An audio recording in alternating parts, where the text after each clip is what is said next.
Hey everyone, it's Charlie. It's June 11th, Thursday.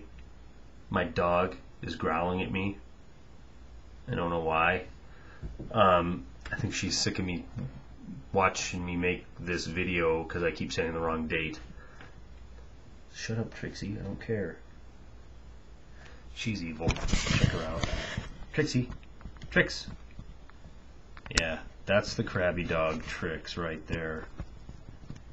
And she does not like people, but she's an awesome alarm system. So we have an understanding. She lets me know if anybody's around the house, and I let her eat. Okay, jobless claims for the week, 601,000 people. Obviously, we're not in a slowdown of joblessness. That number is continuing to be in that 600,000 range. One interesting fact that came out fairly quietly today was the continuous jobless claims number is up again. And last week it broke a 17-week streak of being more people added to the rolls. But today, when they came out with these numbers, they revised last week's numbers up. So basically, the streak never ended. Last week they reported that 6.7 million people were still on the unemployment rolls, which was a decrease of 15,000. Well, after revising the numbers today, they've increased that to 6,000 additional people were on the rolls. So you have a 21,000 variance there. But so that in a nutshell, the streak has still continued. We're on the 18th week now of that continuous jobless claims number rising. So that's the way that this data is presented. I mean, it's propaganda. Then they come out a week later and revise everything. So you can really believe about half of what you read as far as statistics go. But anyway, that number is still on its 18-week increase. More people are staying on unemployment rolls. And like I said in one video, when that number turns the other way and starts sharply declining, we're going to have a lot of problems, because that means people are out of benefits. They didn't find jobs, they're out of benefits, and that's when people are going to start to become more and more desperate.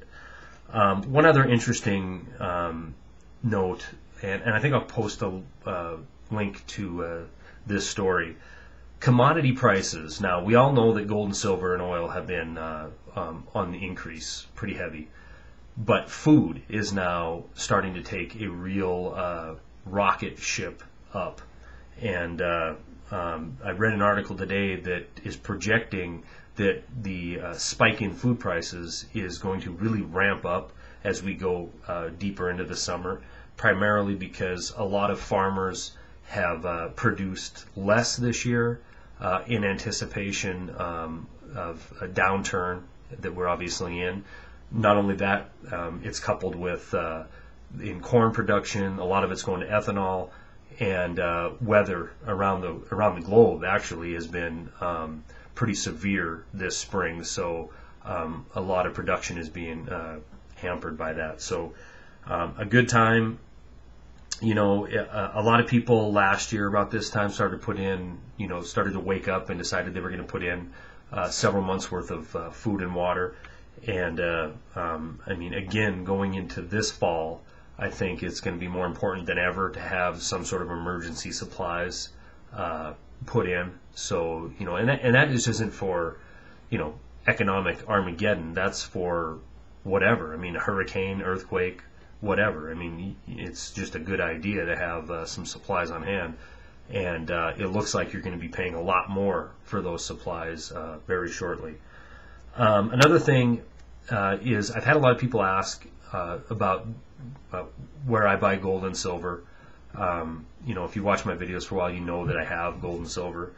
And actually, I'm really lucky, because right here where I live, I've found just about the best prices that I found anywhere. I travel all over the West, basically, and I've checked online for gold and silver for years, and locally I have a fairly large supplier who's always been very fair and very competitive with his pricing. What I like about him is, he'll give you you call him, he'll give you his honest opinion if he thinks it's going to go up or go down, or if he thinks it's a good time to buy or not. He's been in business 40 years, so he's reputable.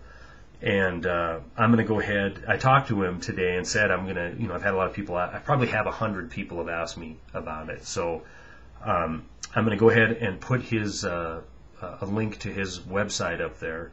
And I told him that today. So if you call him and to get quotes or whatever, he'll be expecting some of the people from YouTube to give him a call. So, any rate, one thing I want to make really, really clear is that I told him, and I'm telling you, I get nothing out of this. I mean, he's treated me fair for years, and I'm doing this as a favor to him. He's a friend of mine. I get nothing out of it. No rebate, no commission, nothing. If you buy something from him, you're buying it at the same price I do, and I'm just giving this to people who've asked me. So, I guess that's important to make clear with all the crap that's going on lately, like with George for Title and all that. So, at any rate, I just wanted to hit those updates. The 10-year yield on the Treasury bond hit 4% yesterday. We had a bad sale, 10-year sale. Today the 30-year went a little bit better, and it kind of drove the rate down a little bit, like to 4.86, I think. That's still doubling in a very short amount of time. We're still in a lot of trouble. And now I've heard rumors, and I'm trying to do a little bit more research on this, but the Middle East has requested, or is thinking about requesting, payment in other options for their oil other than dollars, like gold or whatever. So, at any rate, keep an eye on that 10-year yield. Think about putting some food in if you haven't already, primarily because the price. I really think we're going to see not only me. I mean, guys like Jim Rogers are saying it's about to happen. It's about to bust loose on commodities. So, if you're going to be needing,